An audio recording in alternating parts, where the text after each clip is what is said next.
All right, मैं एक बहुत ही इम्पोर्टेंट डिस्कशन करने वाला हूँ आप लोगों के साथ। और ये जो सब्जेक्ट मैं आपके साथ डील करूँगा वो है एनालॉग इलेक्ट्रॉनिक्स।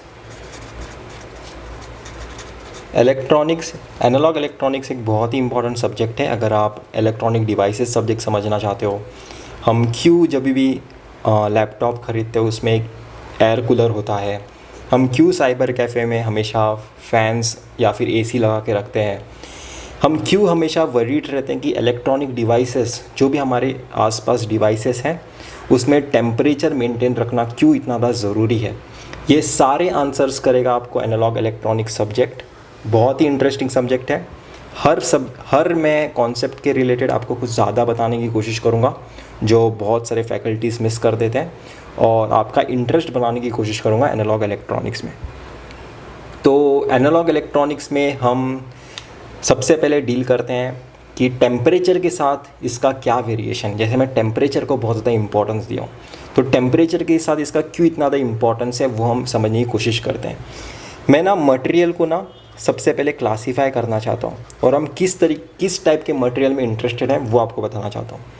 मटेरियल 3 तरीके से क्लासीफाई हो सकता है। एक होता है क्रिस्टलाइन मटेरियल्स, एक होता है एमॉर्फस मटेरियल,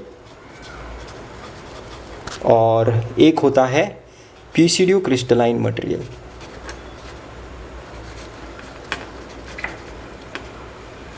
क्रिस्टलाइन मटेरियल का मीनिंग क्या है?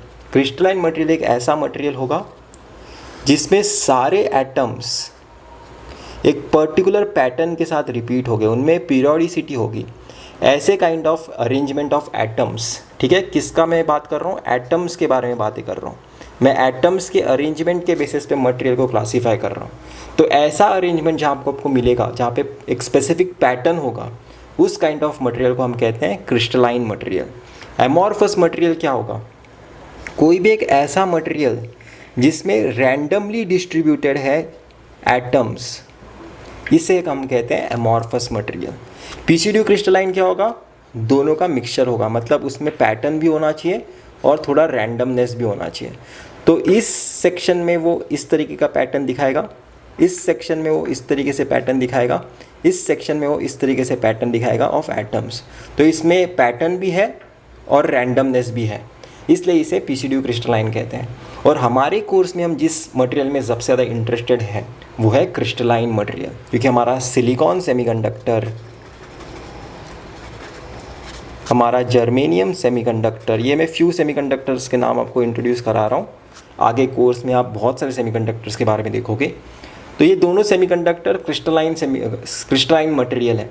तो हम क्रिस्टलाइन मटेरियल्स में ज़्यादा इंटरेस्टेड है, जहाँ पे एटम्स एक स्पेसिफिक पैटर्न के साथ रिपीट हो गए, उनमें पीरियोडिसिटी होगी ऑफ एटम्स।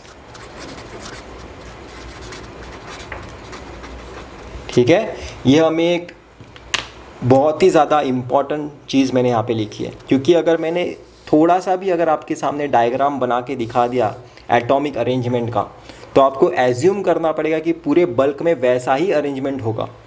ठीक है, ये हमारा फर्स्ट कंक्लूजन है जो हमें हेल्प करेगा पूरे सेमीकंडक्टर बल्क को समझने के लिए। एक बल्क बोलूँगा, एक स्क्वायर बनाऊँगा, तो उस स्क्वायर में सारे एटम्स उसी अरेंजमेंट से रिपीट होने चाहिए। ये हमें बताता है हमारा फर्स्ट कंक्लूजन। अब बात करते हैं सेकंड कंक्लूजन के बारे में। सेकंड में आपको मटेरियल क्लासीफाई करके बताना चाहता हूँ on the basis of number of charge carriers. Number of charge carriers क्यों? देखो, करंट कितना फ्लो होगा मेरे सेमीकंडक्टर में से, कितना करंट फ्लो होगा, वो टोटली डिपेंड करता है कि उस मटेरियल में कितनी कंडक्टिविटी है, वो कितना कंडक्ट करने के लिए रेडी है। और conductivity of any material is dependent on, conductivity को अगर मैं इस तरीके से डिनोट करूँ सिग्मा के हेल्प से, तो सिग्मा किसको डिपेंड होता है? Directly proportional to number of charge carriers n i. N i क्या रिप्रेजेंट कर रहा है?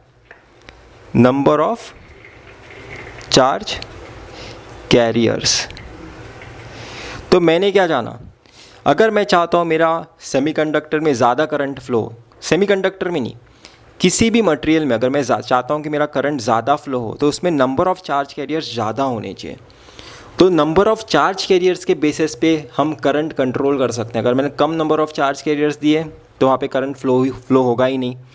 जैसे कि हम देखते हैं इंसुलेटर में कितने होते हैं नंबर ऑफ़ चार्ज कैरियर्स, बहुत ही लेस होते हैं, इसलिए यहाँ पे करंट नहीं फ्लो होता।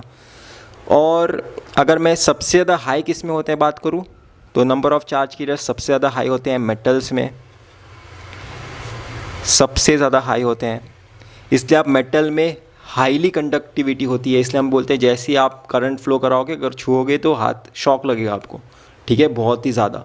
तो ये इम्पॉर्टेंट चीज़ है कि मेटल्स में हाई कंडक्टिविटी होती है number of charge carriers high होने के कारण, तो उसमें बहुत ही मैसिव करंट फ्लो होगा। और उन दोनों के बीच में से आती है बात सेमीकंडक्टर की। तो बीच वाला क्यों हम चूज़ कर रहे हैं? एक तो सबसे बेस्ट चूज़ करो या फिर सबसे वर्स्ट चूज़ करो ना, बीच वाले को क्यों चूज़ कर रहे हो? क्योंकि यहाँ पे एक इम्पॉर्टेंट कैच है। हम इंसुलेटर में बोलते हैं number of charge carriers less है और ये हम चेंज नहीं कर सकते, ये कांस्टेंट है। और आप number of charge carriers metal में हाई है बोलते हो और ये भी आप चेंज नहीं कर सकते, ये कांस्टेंट है, ठीक है। कांस्टेंट है मीन्स रूम टेम्परेचर पे आप चेंज नहीं कर सकते, रूम टेम्परेचर में आप इसे कम नहीं कर सकते, रूम टेम्परेचर में आप इसे बढ़ा नहीं सकते, ये बता रहा हूँ। और रूम टेम्परेचर भी हम सारी बातें करते हैं क्योंकि हम रूम टेम्परेचर भी एप्लीकेशन करने वाले हैं, राइट। तो रूम टेम्परेचर के ज़्यादा बातें करने की ज़रूरत नहीं है, हम खुद जल जाएंगे, हमारे डिवाइसेस जल जाएंगे, कुछ काम का नहीं होगा सारा फिज़िक्स।